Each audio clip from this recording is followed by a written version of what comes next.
प्रिय आत्मन, पिछले दिनों से अपन यहाँ पर आदि कथा पर विचार कर रहे हैं। आओ तुम्हें हम कथा सुनाए आदिनाथ जिनराज की, सुख शांति रिद्धि प्रदायक आदिनाथ भगवान की। जय जय आदि जिनम, जय जय आदि जिनम। जम्बूद्वीप के भरत क्षेत्र में आर्यावर्त महान है। भारत देश में एक नगरी अयोध्या विख्यात है। यही श्रेष्ठ जन्मभूमि है आदिनाथ जिनराज की। आओ तुम्हें हम कथा सुनाए आदिनाथ जिनराज की। जय जय आदि जिनम। बोलिए आप, जय जय आदि जिनम, जय जय आदि जिनम, जय जय आदि जिनम।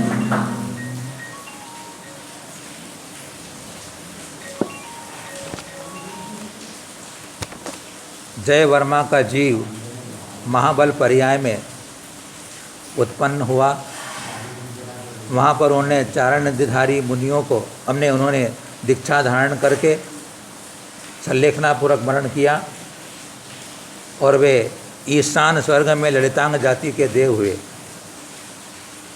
स्वर्ग के सुख भोग करके वह ललितांग जाति का देव नाम का देव वज्रजंग की पर्याय में उत्पन्न हुआ और वज्रजंग की पर्याय में चारण रिद्धिधारी मुनियों को आहार दान देने के प्रभाव से उत्तम भोग भूमि में उत्पन्न हुए। ललितांग देव की स्वयं प्रभा नाम की जो देवी थी वह भी वहाँ से च्युत होकर के वज्रजंग की श्रीमती नाम की पत्नी हुई और श्रीमती की पर्याय भी उन्होंने मुनिराज को आहार दान दिया, जिसके प्रभाव से वह भी उत्तम भोगभूमि में उन्हीं की पत्नी हुई। वहाँ पर स्वयं बुद्ध मंत्री के द्वारा संबोधन करने पर उन्हें सम्यक दर्शन की प्राप्ति हो गई। कथा यहाँ तक अपनी पहुँच चुकी। अभी अपन ने दोनों से सम्यक दर्शन के स्वरूप पर, सम्यक दर्शन की महिमा पर, सम्यक दर्शन कितना महत्वपूर्ण है, कितना महिमावंत है, कितना अतिशयकारी है, कितना गुणवान है, इस पर अपन चर्चा कर रहे हैं। आप सबको पता भी है कि सम्यक दर्शन के बिना मोक्ष मार्ग नहीं खुलता है। सम्यक दर्शन के बिना मोक्ष में लगा हुआ दरवाज़ा हम खोल नहीं सकते। इसलिए सम्यक दर्शन हमारे लिए सबसे प्रमुख पदार्थ होता है। उसे ग्रहण करना है, आत्मसात करना है और उसके लिए पुरुषार्थ करना होगा। पंडित प्रवर दौलत राम जी ने एक छड़ाला ग्रंथ लिखा है, महान ग्रंथ है। वो छड़ाला में तीसरी ढाल के अंदर उन्होंने सम्यक दर्शन का बहुत ही विस्तृत वर्णन किया है, सारभूत वर्णन किया है, लेकिन वो इतना सारे ग्रंथों का निचोड़ करके उन्होंने उस तीसरी ढाल में सम्यक दर्शन का विवेचन किया। अगर उस तीसरी ढाल को पढ़ें, मनन करें, चिंतन करें और आत्मसात करें तो सुनिश्चित है कि हम सम्यक दर्शन को उपलब्ध कर सकते हैं। आप सब जानते हैं कि मात्र धर्म श्रवण करने से कल्याण नहीं होता है और यह भी सुनिश्चित है कि धर्म श्रवण के बिना कल्याण नहीं होता है। बात समझ आ रही? मात्र धर्म श्रवण करने से कल्याण नहीं होता है, लेकिन धर्म श्रवण के बिना भी कल्याण नहीं होता। धर्म श्रवण तो करें, लेकिन उससे अपन अपने जीवन में अपनाते नहीं हैं, जीवन में आचरण में नहीं लाते हैं, तो वो हमारे लिए कारगर नहीं होता है, प्रतिफल नहीं देता है। अनादिकाल से गलती यही करते आ रहे हम, अब उन गलती को सुधार लें। तो तीसरी ढाल में भी दौलत राम जी कहते हैं सम्यक दर्शन का वर्णन करते हुए, दोष रहित गुण सहित सुधीजे सम्यक दर्श सजे हैं, चरित मोह वस लेसन संजम पय सुरनाथ जजे। अगर आपका सम्यक दर्शन दोष रहित है और गुण सहित है तो वह भव्य आत्मा चरित्र मोहनी कर्म के कारण अगर वह चारित्र धारण नहीं कर पाता है तो भी वह सुरनाथ जजे है। देवों के द्वारा, इंद्रों के द्वारा वह सम्मान को प्राप्त होता है, पूजा को प्राप्त होता है। कल चर्चा की थी अपन ने 8 अंग और 25 दोष की चर्चा अपन ने कल की थी। सम्यक दृष्टि जो जीव होता है उसको 8 अंग का पालन करना होता है। मैं रिपीट करूँगा, निशंकित, निकांक्षित, निर्विचिकित्सा, अमूढ़ दृष्टि, उपगुहन, स्थितीकरण, वात्सल्य और प्रभावना। ये 8 अंग मेरे अंदर होते हैं, मैं सम्यक दर्शन का पालन करने वाला होता हूँ। अगर एक भी अंग नहीं है तो भी हमें मोक्ष की प्राप्ति नहीं मिलने वाली। सर्प के विष को उतारने वाला मंत्र अगर एक अक्षर से कम होगा तो समंतभद्र आचार्य देव कहते हैं कि एक अक्षर से हीन मंत्र जिस प्रकार विष की वेदना को दूर नहीं कर सकता है, उसी प्रकार एक अंग से रहित भी अगर वह सम्यक दर्शन होगा तो मुझे मोक्ष की प्राप्ति नहीं करा सकता। इसलिए 8 अंग का पालन मुझे अपने जीवन में अपनाना चाहिए, अपनी पूरी कोशिश करना चाहिए, पूरा पुरुषार्थ करना चाहिए। यह बात निश्चित है कि चारित्र मोहिनी कर्म के कारण वह सम्यक दृष्टि, अविरत सम्यक दृष्टि, चतुर्थ गुणस्थान वाला चारित्र धारण नहीं कर पा रहा है, लेकिन वही पुरुषार्थ करेगा। बहाना ना बनाए कि मुझे चारित्र मोहिनी कर्म का उदय चल रहा है इसलिए मैं व्रत नहीं धारण करता हूँ, प्रतिमा धारण नहीं करता हूँ, दीक्षा नहीं लेता हूँ, ऐसा बहाना ना बनाना। पुरुषार्थ करें, मोह को दबाएं, कसायों को उपशम करें और व्रत धारण करें। आचार्य पर्वत शांति सागर जी महाराज अपने हर व्याख्यान में कहा करते थे, क्या कहा करते थे? भ्यूनका संयम धारण करा। क्या कहते थे? भ्यूनका संयम धारण करा, डरो नहीं, संयम धारण करो। ये जीवन बिन संयम किसी काम का नहीं। अगर ये जीवन मिला मुझे, मनुष्य पर्याय मिली है तो किसी काम का नहीं है। अरे अपन प्याज के छिलके उखाड़ते जाओ, आखिर में क्या मिलेगा? कुछ नहीं मिलेगा। ये शरीर मिला है, अगर संयम धारण नहीं किया तो कोई फल नहीं मिलने वाला अपने को। अब अगली पंक्ति में, 2 पंक्तियों में वो सम्यक दर्शन जो होता है इसको, उसका जीवनचर्या कैसी होती है, उसके परिणाम कैसे होते हैं। ये ही पे ग्रह में न रचे जो जलते भिन्न कमल है, नगर नारी को प्यार यथा कांधे में हेम अमल है। धर्मात्मा जीव की, ज्ञानी जीव की, सम्यक दृष्टि जीव की परिणति कैसी होती है, क्या परिणाम होते हैं बता रहे हैं। गेही पे घर में न रचे है, वे घर में रह कर के भी घर में रचता पचता नहीं है। घर में रह कर के भी वह उदासीन वृत्ति से रहता है, निष्प्रह वृत्ति से रहता है, आसक्त नहीं रहता है, छटपटाहट रहती है कि कब वो शुभ दिन आए जो मैं इस घर के जंजाल को तोड़ करके मुनि वन में चला जाऊं। तड़पड़ाहट रहती उसे, मैं घर में ही रहूं, घर में फंसा रहूं, भोगों में लगा रहूं, परिवार में बैठा रहूं, उसका मन नहीं करता है। जिसे अपने से लगन हो गई हो, जिसे परमात्मा से लगन लग गई हो, जिसे परमात्मा का रूप भा गया हो, जिसे अपनी आत्मा का शांत स्वरूप भा गया हो, वह कभी संसार के इन प्रपंचों में नहीं फंसना चाहता है, निकलना चाहता है। वो तन कारागृह वनिता बेड़ी परिजन जन रखवारे। ये तन तो कारागृह है और ये परिजन है ये बेड़ी के समान। देखो आप, रामचंद्र जी को सिंहासन पर बैठाया जा रहा है, लेकिन कैकेयी के कारण राम को सिंहासन न मिला अयोध्या का और भरत को सिंहासन पर बैठाया गया। भरत राजगद्दी पर बैठे हैं, लेकिन भरत अनासक्त है।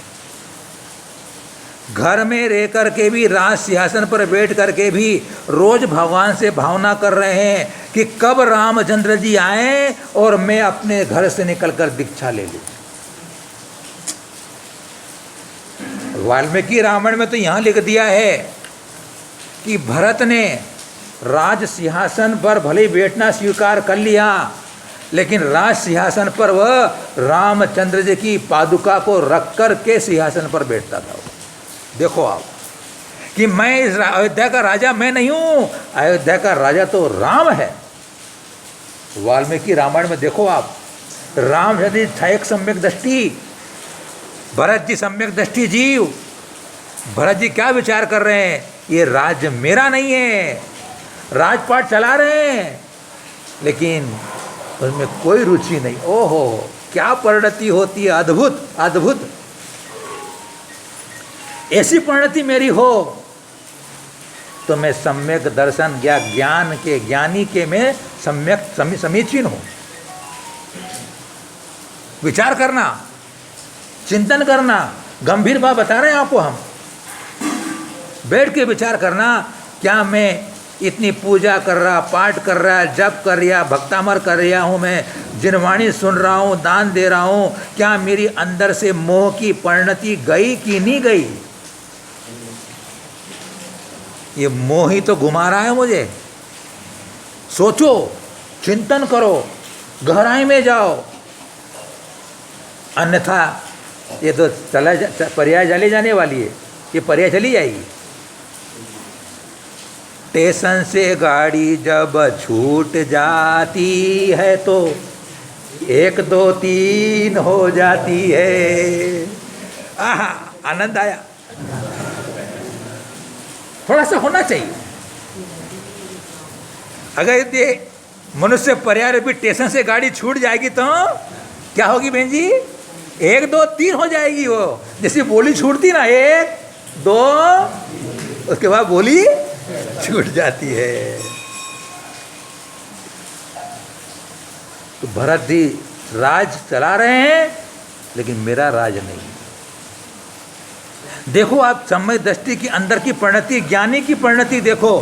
ये महिलाएं आप वो बनाती हो ना, मिठाई बनाती हो आप, बेसन की मिठाई बनाते हो, चक्की, बेसन का दराबा बनाती है आप लोग, मालूम है आप लोगों को?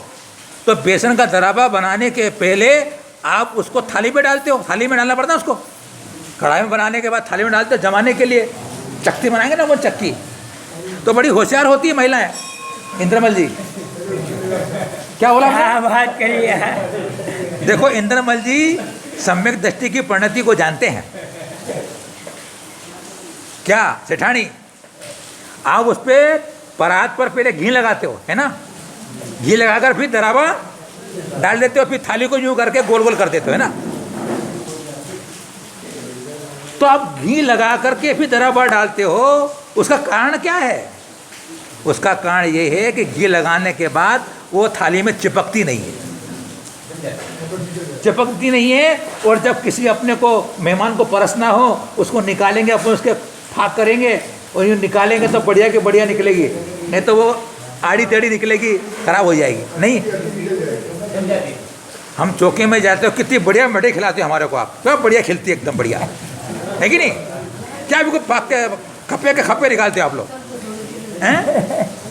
देखो आप, एक चतुर महिला भी मेरी बेसन की चक्की खराब नहीं हो जाए, घी लगा के वो फिर तरफ परात में डालती है, चिपके नहीं। सम्यक दृष्टि भी यही करता है। सम्यक दृष्टि भी घर में रह करके, भोगों में रह करके, दुकानदारी करके, व्यापार करके, कुटुंब के बीच में रह करके भी वह वैराग्य का घी लगा कर रखता है। कैसा? वैराग्य का घी लगा कर रखता है तो वह चिपकता नहीं है बंधुओं। यह है सम्यक दृष्टि। ओ हो, क्या परिणति! अंदर कुछ है और बाहर कुछ है, हैं? सम्यक दृष्टि जीव को दो शक्ति प्रकट हो जाती है, ज्ञान और वैराग्य। सम्यक दृष्टि जीव को दो शक्ति प्रकट हो जाती है। कौन कौन सी? ज्ञान और वैराग्य। ज्ञान, आत्मज्ञान। ये जितना बाहर का प्रपंच है वह मैं नहीं, मेरा नहीं। प्रपंच जो बाहर दिख रहा मुझे, माया है, स्वप्न है, माया जाल है, यह मेरा नहीं। वो सोचता है जिस प्रकार स्वप्न में मुझे मेरा महल बन जाता है, मेरे बहुत सारे परिवार कुटुंब वाले, बहुत दुकान मेरी हो जाती, फैक्ट्री हो जाती है, और जब आँख खुलती है तो कुछ नहीं रहता है। वैसे ही जब तक आँख खुली है तब तक ये मेरे मेरे सब लोग कहते हैं, आँख बंद करने का मेरा कोई नहीं रहने वाला। तो गेही पे घर में न रचे हैं, ज्यों जलते भिन्न कमल है।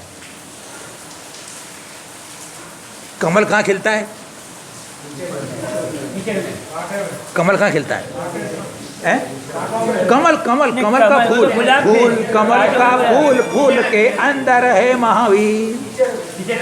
कीचड़ में खिलता है या जल में रहता है? तालाब में रहता है। अब ऐसा क्या बोला? तो कमल जल में रह कर के भी जल से भिन्न रहता है, अलग ही रहता है।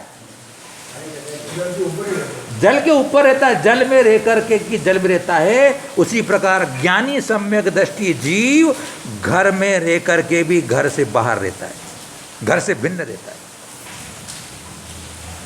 कहा उसके लिए रहो भीतर बसो बाहर। क्या सूत्र दिया? रहो भीतर बसो बाहर। आप बंबई जाते हैं, आप लोग, आप बंबई जाते हो तो आपका घर कहाँ नजर आता है? बोलिए आप लोग, बोलिए ना आप लोग, बोलो ना, ईमानदारी से बोलो। आप भले बंबई में रहते हो लेकिन आपका घर कहाँ है? गिंगला में। क्या मजे की बात! बंबई में रह कर के भी आपका मन कहता है कि यहाँ मेरा घर नहीं है, मेरा घर तो गिंगला में है। तो कहाँ रह रहे हो? बाहर। बसो भीतर। प्रवासी हो गए बंबई के, निवासी कौन से हो? हैं? बात समझ में आ रही ना? प्रवासी कहाँ के अपन? बंबई। लेकिन निवासी कहाँ के हैं? इसलिए मैं इस तन में रह करके भी तन मेरा नहीं, इस शरीर में रह करके शरीर मेरा नहीं है। मेरा तो ज्ञान शरीर ही है। मैं तो सिद्ध समान शुद्ध आत्म तत्व मेरा है। मेरा पर से कोई नाता जुड़ना नहीं वाला है। मैं अमूर्तिक चैतन्य उपयोग में ही आत्म तत्व हूँ। ये जड़ पदार्थ मेरे कैसे हो सकते हैं? ऐसा ज्ञान आपको पैदा हुआ कभी? कभी सोचा आप लोगों ने? बैठ के चिंतन करो आप। जब तक चिंतन नहीं करोगे, अंदर भावना नहीं करोगे, तब तक आपको आत्मबोध नहीं होगा। प्रिय आत्मन, सोचो, सोच सोच कर सोचो कि साथ में क्या जाएगा। हैं? कुछ बोल रही मेरे लिए आप लोग? नहीं।